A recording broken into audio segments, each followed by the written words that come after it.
Oke, selamat datang di konten terbaru. Nah, kali ini gue masuk ke episode keempat dengan pembahasan yang menarik. Gue mau bahas 3 transfer yang sudah dilakukan oleh Arsenal untuk melakukan penambahan pemain di dalam tim mereka, di mana 3 pemain ini 2 diantaranya berhasil didatangkan ke Emirates Stadium.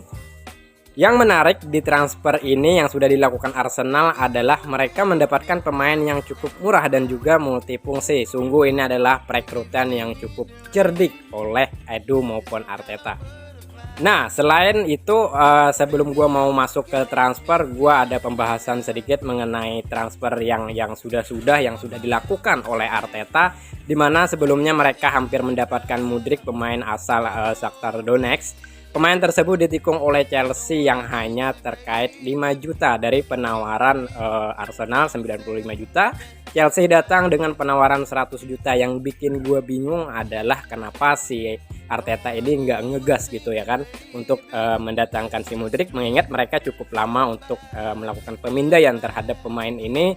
Dengan datangnya Chelsea membawa uang 100 juta kok si Arteta nggak ngegas gitu kan. Nah, setelah gue cari-cari ternyata Arteta ini sempat mengatakan bahwa dia hanya ingin merekrut pemain yang memang ingin berkembang di dalam timnya, ingin mengikuti arahan yang sudah diberikannya, kayak gitu-gitulah. Jadi Arteta ini hanya ingin mendatangkan pemain yang memang satu keinginan lah dengan apa yang diinginkan Arteta. Nah, sementara itu Arteta ataupun Edu di sini sudah melakukan pergerakan yang cukup pintar untuk transfer mereka di bulan Januari ini ya. Nah, sedangkan transfer di musim dingin ini sekitaran 10 harian lagi akan berakhir, mereka sudah bisa mendatangkan 2 pemain untuk pemain belakang dan juga penyerang. Nah, sebenarnya Arsenal melakukan pemburuan 3 pemain untuk bisa didatangkan di bulan Januari, namun yang satu ini masih belum ada kemungkinan lah karena masih ada persaingan dengan klub-klub lain juga. Nanti akan gua bahas, mungkin kita masuk ke pemain yang pertama terlebih dahulu ya. Oke, kita masuk ke pemain yang pertama yang sudah berhasil didatangkan oleh Arsenal, yaitu Leandro Trossard yang pernah bermain di Brighton Hove Albion. Pemain ini berusia 28 tahun, didatangkan dengan biaya sekitar 25 sampai 26 juta plus add-on. Sementara itu, ini pemain cukup melampau dari perekrutan Arsenal maupun Arteta karena mereka kan identik dengan pemain-pemain muda. Dengan Trossard yang berumur sekitar 28 ini sedikit keluar dari zona karena umur ya. Nah, selain itu ini pemain cukup multifungsi juga untuk sebagai pemain di lini depan. Dia bisa bermain sebagai center forward, bisa bermain juga sebagai posisi yang diisi oleh Gabriel Martinelli, bahkan dia bisa bermain sebagai false nine. Nah, untuk penandatanganan pemain seperti Leandro Trossard ini cukup sulit dilakukan untuk di bulan Januari karena di sisi lain dengan harga yang cukup mahal, Arsenal melakukannya dengan harga yang cukup murah, dan juga Arsenal berani mengontrak pemain ini dengan 4 musim ya, kalau nggak salah cukup berani untuk Arsenal.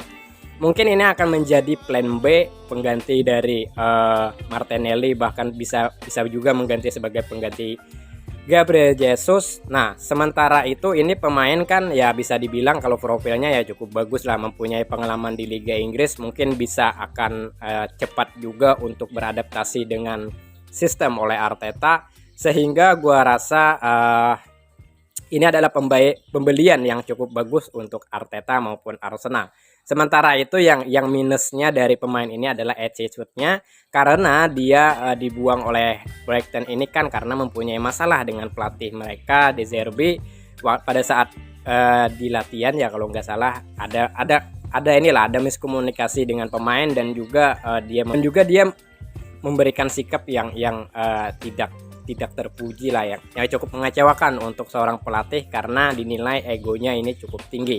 Sementara itu kita tahu Arteta dia nggak bisa yang dibantah, apa yang dia inginkan harus dilakukan. Ketemu dengan Leandro Trossard, gua nggak tahu juga nih apakah Leandro Trossard bakalan betah sama Arteta. Ya coba kita lihat aja, untuk profilnya sih cukup bagus ya untuk Leandro Trossard. Next kita ke transfer yang kedua yang berhasil didatangkan oleh Arsenal, yaitu Jacob Kiwior, berasal dari pemain Spezia Calcio di Serie A. Pemain ini masih muda, umurnya 22 tahun. Gua rasa ini pembelian yang sangat cerdik oleh Arsenal mengingat harganya yang cukup murah. Kemarin mereka mendatangkan Trossard dengan harga 25 juta ditambah Jacob Kiwior 18 juta, yang artinya mereka bisa mendatangkan dua pemain di bawah harga 50 juta. Ditambah dua pemain ini kan mempunyai kualitas yang mempunyai posisi yang multifungsi. Jacob Kiwior bisa bermain sebagai center back dan juga defender midfielder. Nah, mengingat di bulan Januari di musim dingin ini tidak banyak klub ya yang ingin menjual pemainnya dengan harga murah, apalagi pemain tersebut mempunyai kualitas.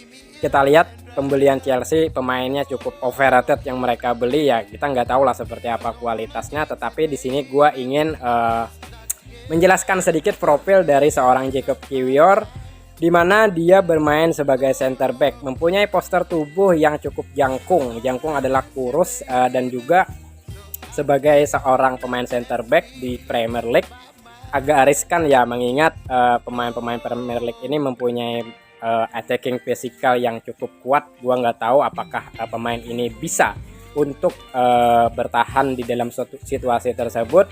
Ditambah lagi bagaimana cara dia beradaptasi nantinya dengan sistem Arteta, apakah dia cepat untuk bisa merespon apa yang diinginkan oleh Arteta ya, kita nggak tahu juga. Yang pasti pemain ini mungkin akan menjadi plan B, pengganti ataupun pelapis dari seorang Magalhaes dan juga William Saliba. Nah, selain itu kan Jacob Kiwior ini bisa bermain mengisi posisi sebagai defender midfielder, yang artinya pemain dipercaya mengisi posisi tersebut adalah mempunyai kualitas passing yang bagus, ball control yang bagus, dan juga long pass yang akurat, bisa melakukan bola-bola jauh ke depan. Dan itu gue udah melihat juga highlight dari Jacob Kiwior ya, cukup bagus lah untuk seorang pemain yang harga 18 juta mempunyai kualitas tersebut. Gue rasa ini pemain akan bisa sedikit cepat berkembang dengan sistem Arteta, dan dia ini bermain sangat kolektivitas juga ya, bermain lebih dengan tim gitu loh, tidak mengandalkan skill individu. Next, kita ke transfer yang ketiga. Ini pembahasan terakhir. Gua mau bahas pemain muda yang banyak sekali mendapatkan minat dari klub-klub besar Eropa termasuk Arsenal. Dan juga gua nggak tahu seperti apa perkembangan yang sudah terjadi untuk perekrutan pemain ini. Pemain ini cukup banyak diminati klub besar Eropa seperti Real Madrid, Juventus, Borussia Dortmund, bahkan Newcastle United juga ikut masuk ke dalamnya. Dia adalah Evan Fresneda, berasal dari klub Real Valladolid, berkebangsaan Spanyol, usianya masih muda. Dia sudah berkompetisi di dalam liga yang cukup besar, di Liga Spanyol. Dia posisinya sebagai right back, back kanan, tetapi dia mempunyai mentalitas yang tinggi dan juga mempunyai skill individu yang bagus. Skill individunya adalah melakukan dribbling yang bagus. Dia kuat 1 versus 1. Bahkan seperti halnya seorang winger lah, seperti Garnacho, seperti siapa sih lagi, Muhammad Salah ya, kayak gitulah. Nah, pemain ini cukup banyak minatnya, dan itu gua rasa Arsenal tidak cukup mudah untuk mendatangkan pemain ini. Tetapi agen dari Evan Fresneda ini dikatakan sudah terbang ke Inggris, mungkin untuk melakukan negosiasi pembicaraan kepada Arsenal dan juga Newcastle United. Jadi masih ada pembicaraan yang akan dilakukan, seperti apa mungkin dari harga dan juga apakah pemain ini minat untuk bergabung dengan klub seperti Newcastle maupun Arsenal. Nah, selain itu transfer dari Cedric Soares ke Fulham kayaknya sebentar lagi akan selesai ya. Makanya dari itu Arsenal ini menginginkan penambahan lagi untuk menutupi pengganti dari Ben White ya, kayaknya sebagai seorang bek kanan. Untuk Evan Fresneda mungkin akan menjadi pemain pelapis, pemain plan B ya. Kita lihat aja seperti apa nanti perkembangannya, apakah Arsenal bisa untuk mengikuti transfer ini.